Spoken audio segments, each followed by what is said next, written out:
We got a mystery to figure out, y'all. We have got a mystery to figure out today. The first thing I want to know from you guys in the chatterization is, are Kandi and Todd hypocrites for not wanting these employees to fraternize, kiss, fondle, hug up on, rub up on, hunch on, lay up on, lick up on, slide up and down on, gyrate on, twerk on the other employees in the restaurant? Okay, are they being hypocrites for not wanting these people to find love in a hopeless place? Let me know what your thoughts are down in that good chatterization down below. Skye Squad, we are back in the building, baby. Happy Monday.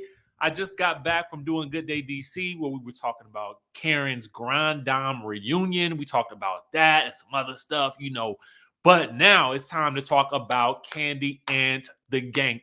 Okay, we are talking about episode 7, an invitation situation. Did Torin set Chandrika up? Did Dom do Chandrika dirty by leaving her outside? We got to talk about it, y'all. We got to sit down and have a family ponderosa about what happened last night, okay?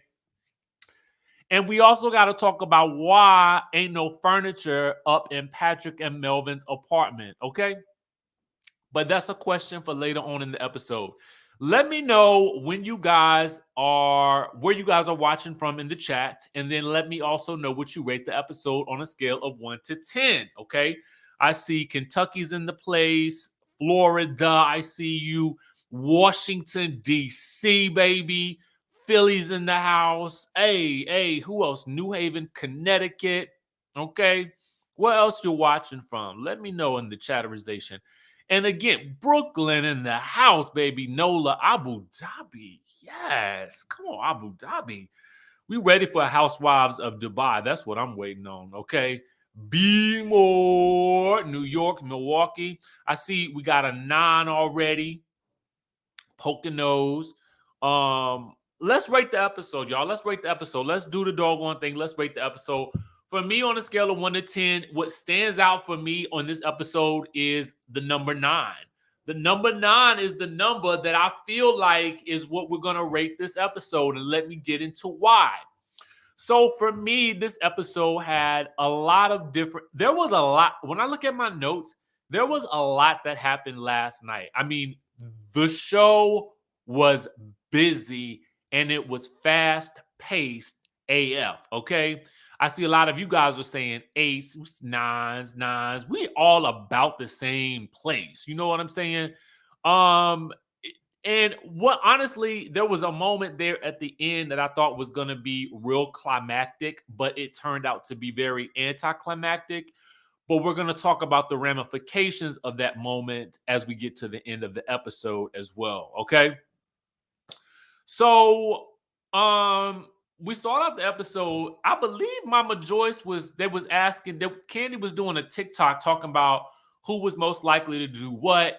And I had called it earlier a couple episodes ago. Mama Joyce is the person you want to take to the strip club. I don't know why, but something in my spirit tells me Mama Joyce would enjoy a good old strip club down to the Miami. Oh, yes, she would. Okay. And she might enjoy some in Atlanta. I just never been to a strip club in Atlanta that I can recall. Okay. And if I did go, I was drunk and I can't remember, which means that I did not go because I don't remember it. And that's the fun fact about life, guys. If you don't remember it, it never happened, okay? It never happened. If you want to forget it, it never happened. If the date was bad, it never happened. If the SEX was bad, it never happened, okay? You have the ability to unsee anything that you want in your life, okay? Just a tip from Richie for today, all right?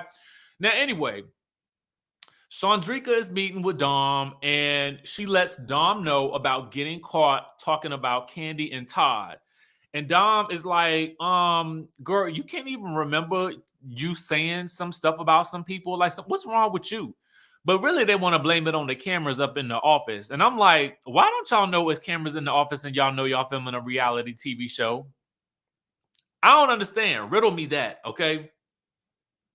Dom lets her know that she too was caught on the camera hunching all up on Brandon, like nobody was watching, okay? Like the eyes don't have like the walls don't have ears and eyes, okay? Dom wants Dom does not want to have to go to another location because the threat was looming that either Brandon or she would have to go to a whole new location, okay, if they continue dating. Meanwhile, okay, oh, Stacy, don't worry if you ain't watched it yet. We're going to tell you what happened, okay? Stand by, all right? Anyway, Brandon and Patrick are meeting at Brandon's. Brandon has a lot of color in his house, a lot of color to go along with a lot of other things happening in his house. But I'm not mad at it. Be creative, Brandon. Do what you got to do in the red room. Anyway, Torrin joins them and Patrick lets them know that he went furniture shopping, but Safari, his girlfriend, did not like anything that they saw. So therefore, he has no furniture in his apartment as of yet. And she was dead set against having Torrin decorate that apartment. And I guarantee you, if Torrin had been in charge of the decorations as he was intended to do in the first place, then they would at least have a sofa, a couch, an ottoman or something, a lounge chair, a picnic basket or something to sit on, okay? But as of right now, there is only a bean bag in the corner of the room that is meant for meditation, and it is only meant for Brandon. Meanwhile, he wants Torrin to do the housewarming party. How do you want Torrin to do the housewarming, but not want him to do the furniture for your to do the decorating for your house? Riddle me that, and you want him to do it for free, but that's okay because Torrin gonna do it because Torrin's like promo. So Brandon says because there is no furniture, it's gonna be a standing social. Okay, I ain't never heard of such in my life. But okay, let's rock with it. Let's rock with it for now. Brandon lets them know he got caught on camera, and but he got caught on camera with Chandrika on the speakerphone with Chandrika talking about Kandi and Todd. Brandon then reveals he got caught on camera too with Dom. Brandon, you are a manager. So thus far, you have been caught on camera, probably the same camera, twice. Once with Chandrika yelling on the phone to you about Kandi and Kandi and Todd. And then the second time you got caught on camera, you was caught on camera making out, necking, or doing whatever you wanted to do with Dom Unique. Why don't you know where the cameras are? Who let you be the manager? Okay, you should just go back to being a server or something like that. A busboy or a greeter, a dishwasher, somebody in the back room that ain't got too much responsibility or something like that. Actually, go work out in the parking lot with Patrick because it seems like that's where you need to be at because you really don't want to do anything anytime you're in the restaurant anyway. So you might as well just go on outside then. I digress. Because Patrick does, it look like when Patrick working, he is directing those cars, baby. Go here, park there, go there, do this, do that.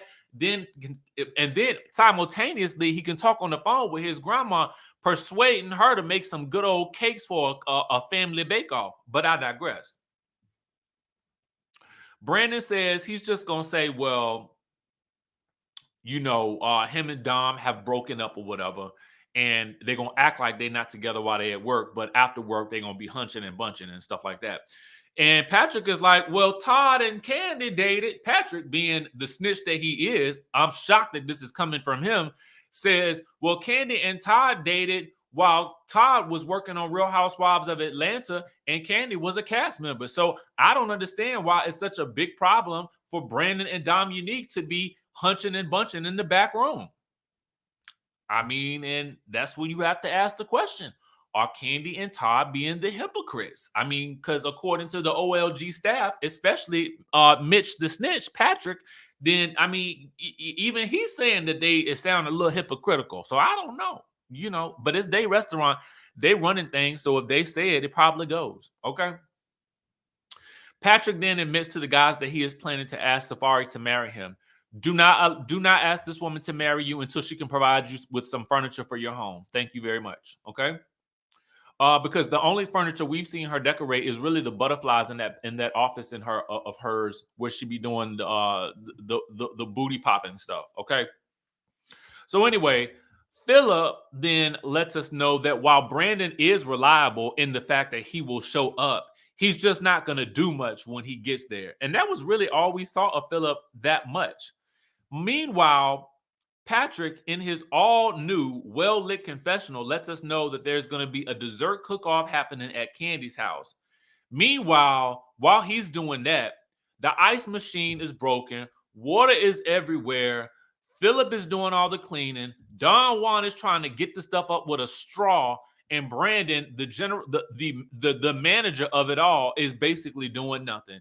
Fired. Okay? So then Brandon, Torrin, and Chandrika decide to go wig shopping for Brandon because Brandon likes to wear the wigs. And so in honor of Brian, going to the wig shopping, I said, let me get out my good wig and join the Ponderosa, okay? Because they was up in there trying on them wigs so Brian can bop his head back and forth and to and fro. And when Brian ripped that wig off up in the store, baby, I said, well, Lord have mercy. The wig ain't even on with no glue, okay? The wig is just plopped up on his head. How does the wig stay on the head if you ain't got no glue and you got a bald head? Riddle me that. Brian, I need to know what your secret is, because if you could just rip that thing off like that, I would be worried that somebody in the streets was just going to walk by and snatch the wig off. Or what if somebody did it at work? You got the order wrong. They just snatched that wig off. Now we know the wig comes off easily, okay? The wig just will come on off, okay? Meanwhile, they are all in there trying on the wigs. He is impersonating Aunt Nora, Aunt Bertha, but they say they cannot impersonate Mama Joyce because probably they know Kandi might get up into their booties, but also too they say her wig is that human hair, and so they're not gonna find anything up on the shelf because Mama Joyce's wig is probably handmade by somebody from Kandi's camp who makes wigs in the back of their house or something like that. So Miss Mama Joyce got the good wig, okay, but the way they make it seem like Aunt Bertha and Aunt Nora, they got the store-bought wigs, and that's fine too. It ain't nothing wrong with a store-bought wig. I mean, however the wig can work for you, make it work for you. But what I just want to make sure is that the wig stays up on your head. And Brian, I got questions for you. How is that wig staying up on your head? Ain't no glue on there because you could just snatch the cat back like that and then the wig is gone, okay? Meanwhile, Torrin is setting up Chandrika for the fail, okay? He wants her to come to this housewarming party to support his work, okay? Knowing good and well that Safari do not want Chandrika there. But okay, Chandrika says, you know what? I'm gonna go support my friend. I'm going with you. I'm gonna go to this shindig, even though I don't want to. I'm gonna go to support you. Meanwhile, at Kandi's house, I was like, oh, I'm feeling this black kitchen. But then I thought to myself, Kandi got 2 houses on that land as far as I know.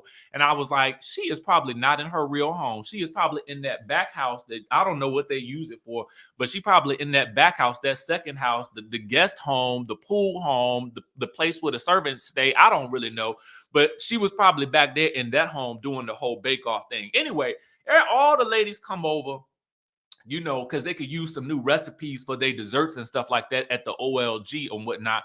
And so the OLG ladies come over and they all got different types of, cakes and pies and bundles and things like that. So we're going to start with Aunt Nora's coconut cake, because all the church members asked her to make it. Personally, I'm not here for a coconut cake. I hate little coconut pieces and things like that. All just mushed in with the cake and thing. I do not like a coconut cake. Don't bring me no coconut cake unless I'm related to you or something like that, in which case I will eat it just because I'm related to you. But otherwise, I don't want a coconut cake. Mama Joyce made a pineapple angel food cake. Todd really isn't a fan of Mama Joyce's cakes at all, or it sounds like much about Mama Joyce in general, but I think the feeling is mutual anyway.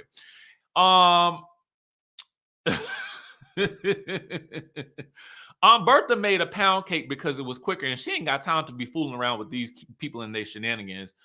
Aunt Nora says, well, you know, this pound cake is usually better, but this really ain't your best. So who's going to win the cake contest? Mama Joyce. Of course she's going to win the cake baking contest, of course.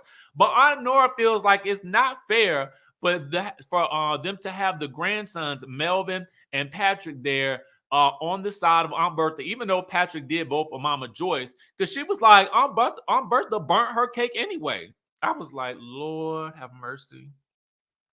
Back at the restaurant, Philip brings out a sign for Mama Joyce's new cake that's going to be featured on the menu. Don Juan is shopping for his pet snake, and I was like, ooh, you know, snakes, they scare me a little bit, but that's neither here nor there.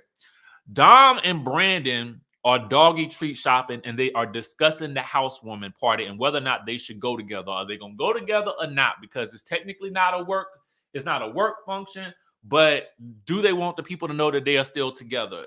Ultimately, he finally decides that they should go together. Okay, fine.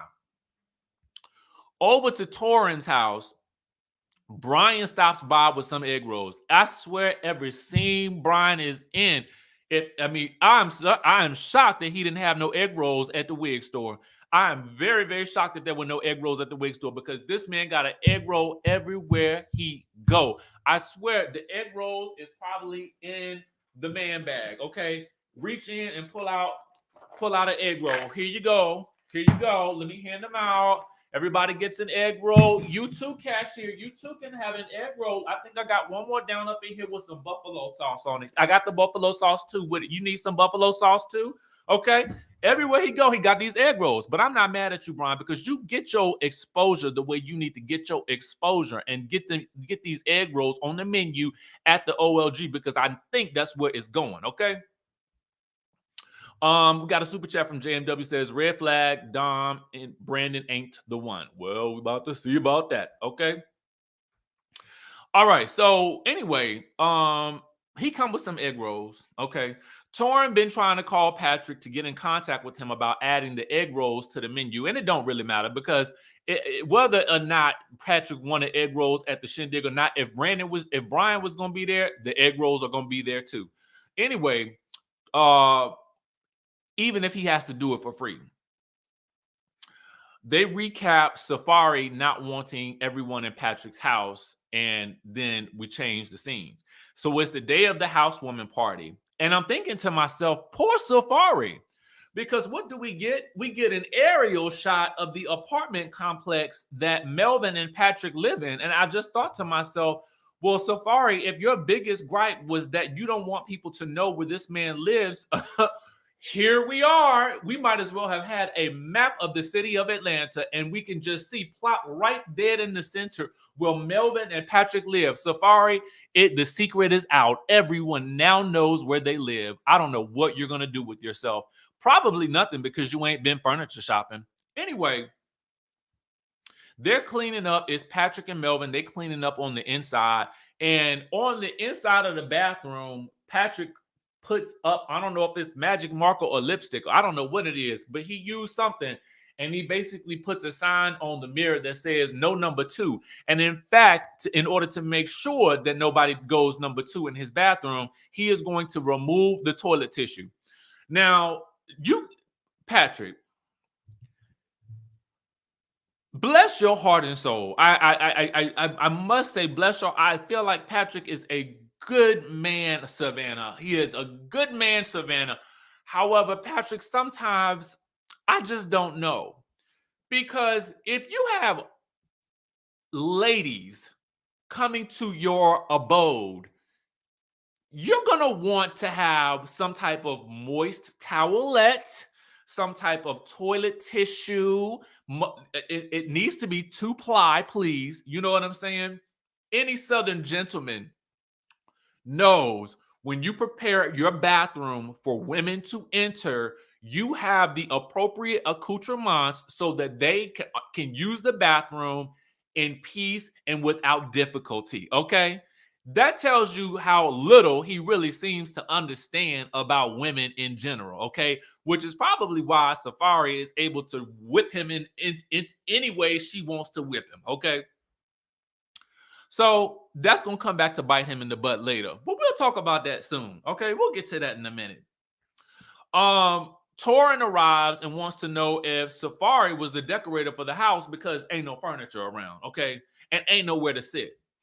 Chandrika is making plans to go, but she just want to go show her face and leave. And she calls Dom, who she finds out is housewarming, shopping for the event.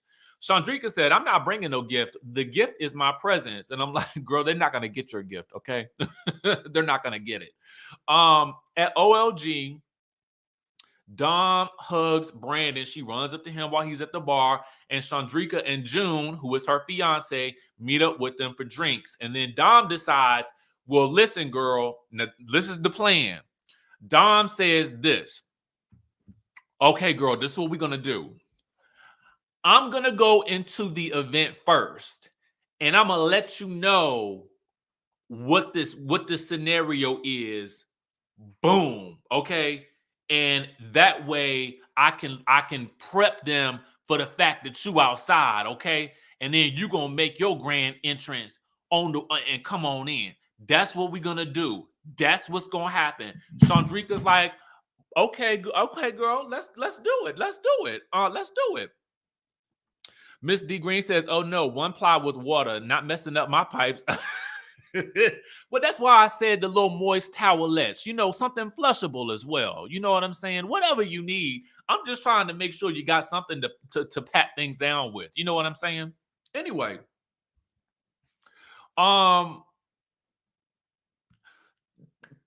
is working hard for free. Okay, Torin is bringing in tables but I'm thinking to myself, Torin, why didn't you bring some chairs? Forget these tables with the plants on them. What they gonna do? Sit on the tables? No, you should have been still. If you're gonna take anything from the OLG, because I remember Patrick saying, well, we can just get some things from OLG. Don't take the tables, take the chairs so people can have somewhere to sit. We don't really need some place to just stand and lean on. Anyway, the party is about to start. The OLG arrives, and Aunt Bertha, of course, is unimpressed, okay, with this standing social. Mama Joyce has to tell Patrick, hey, baby, it's no toilet paper in the bathroom. Patrick, okay? Patrick, you don't know nothing about no women folk if you don't know to keep some toilet paper in your bathroom. It's a shame that she got to go tell him to put some... And the fact of the matter is, it's not just so that they can use the bathroom and do the number 2 in the bathroom. No, sir. I don't understand why he doesn't know that. I'm a gay man, and I know that, okay? I don't I don't understand. Okay. Kandi arrives and she just want to eat. Kandi. Hey, listen, let me tell you something. Every time Kandi comes to a function, Kandi is looking for the food. Where is the food? Specifically, Brian, bring her some egg rolls, please, because Kandi just wants to eat. I don't know. She don't really care about not being able to sit. Well, she actually does, but I mean, I felt like for Kandi, her priority was getting something to eat. And I don't blame you, Kandi. I don't blame you. We got a super chat from Nezzy Porter who says, Brian got that good advertising happening, and I'm not mad at it. I'll be ordering the Buffalo next time I'm in Atlanta. I wasn't here for Patrick's art gallery style housewarming with no toilet paper. Me neither, baby. Brian, send me some egg rolls. I want some Buffalo style ones too, or some corn on the cob or whatever you got. Go ahead and send them to me. I'll send you my address, or do I got to come down to the Atlanta to get them? Let me know. Let me know what a food truck is, okay? Anyway, Todd says that this feels like an old person. It feels like an old person's house up in here. How these two young men living up in here like it's an old folks home? I mean, I'm like, how does it feel like an old folks home? Ain't no place to sit, Todd. I mean, at least if it felt like an old folks home, it will be some beds and some couches and some sofas and things like that. No, it doesn't feel like an old folks home. It just feels like they ain't got no furniture. Okay. So people really are thinking that, well, Patrick says he basically didn't want people sitting on his good furniture. And I'm thinking to myself, what good furniture? You don't have any. What are you talking about? And so then it's really like people are looking at Safari like, it might be her that might be the reason why he ain't got no furniture, which is the truth. Okay. And then I felt like she kind of got a little snazzy with Kandi a little bit. Like, I felt like she kind of little popped off low key on Kandi. And I don't feel like Kandi really appreciated that too much. I can't even remember what she said because I didn't write it down. But I was like, oh no, you didn't get a little snappy with Kandi. She will have you off this show so fast. You better get with the program, girl, and get some furniture for this man. Do something. Okay. If you can hang up a TV with chains, you can get some furniture, girl. Okay. Thank you, Bernice. Appreciate you. All right. So the next thing that we are treated to is a 50-minute rendition of Amazing Grace by Brian and the guitar player. And I was thinking to myself, what in the talent show is going on here? What in the open mic night is happening here? And why does it take you 30 minutes to finish a rendition of Amazing Grace? How sweet. You know, it don't take that long. The song is short, okay? It's actually very short. All of that you added into it, Brian, and I'm not really dissing your singing. They were dissing your singing. I'm just saying that the song don't require that much effort, okay? It does not, okay? And if you want to know, I can tell you how you know. Ask Portia. Portia sang Amazing Grace at the reunion, and I felt like hers did not last for 30 minutes. It was a good 2 minutes, and that's all you need. Anyway, Dom and Brandon arrive, and Kandi and Todd say, well, it don't really matter. It was so funny to me. As soon as they arrived, they was like, Todd said, it don't really matter because we getting rid of one of them anyway. And I was like, which one you getting rid of? Because I mean, at the end of the day, it should be Dom. Well, no, because she actually have to feel like she does work when she there. But she about to go out on tour. I would get rid of Brandon. He got to go. He don't do nothing anyway. Dom announces that Chandrika and June are outside, and Safari says, well, they can stay outside. And that's probably for the best because they probably got more places to sit outside than they do inside anyway, so it don't really matter. Kandi asks, well, were they invited originally? And Patrick admits that, yes, he did invite everybody, but he felt like he might have been drunk when he did so.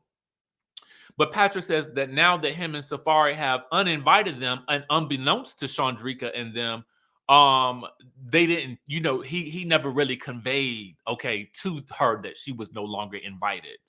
And we get a flashback of every opportunity that he had to tell her that she was uninvited. So Kandi suggests that they go tell them that they are uninvited to the soiree because they just standing outside, you know, with nothing to do.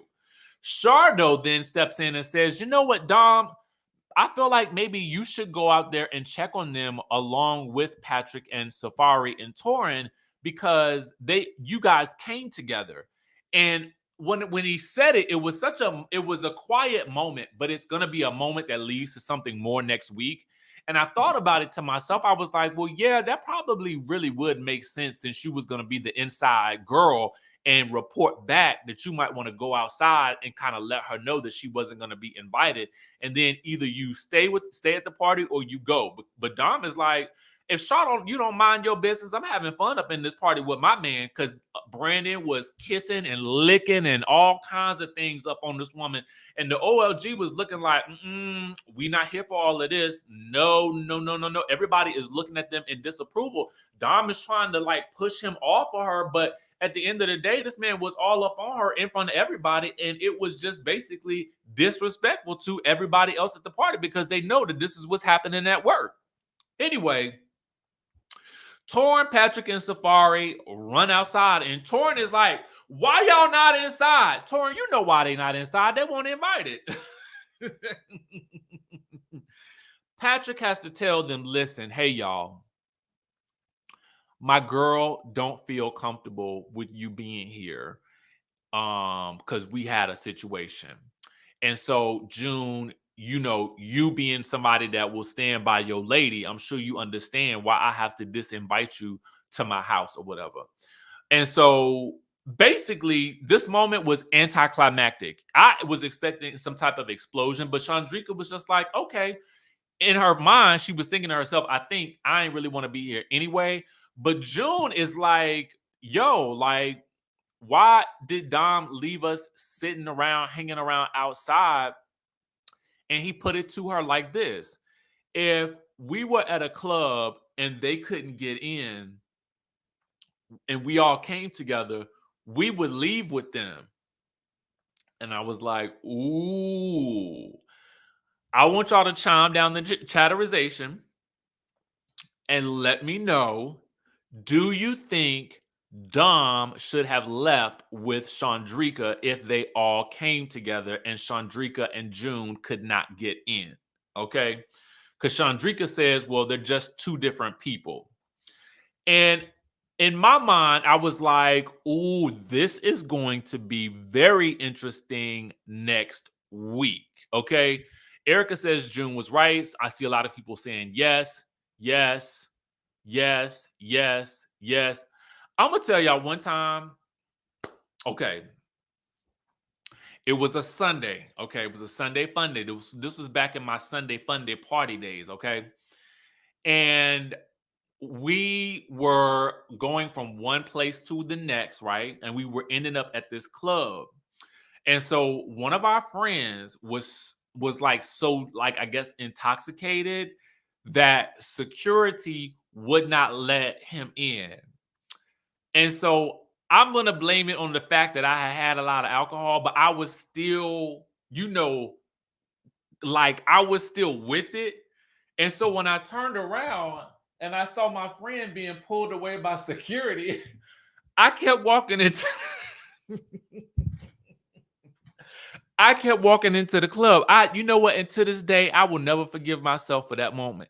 Because there he was standing on the outside while all the rest of us just walked on in and partied the night away. And there he was standing outside on the corner, just drunk. Probably don't know what's going on. Security holding on to him, not letting him inside the building. And I walk on in like the party just started, baby. It was everything.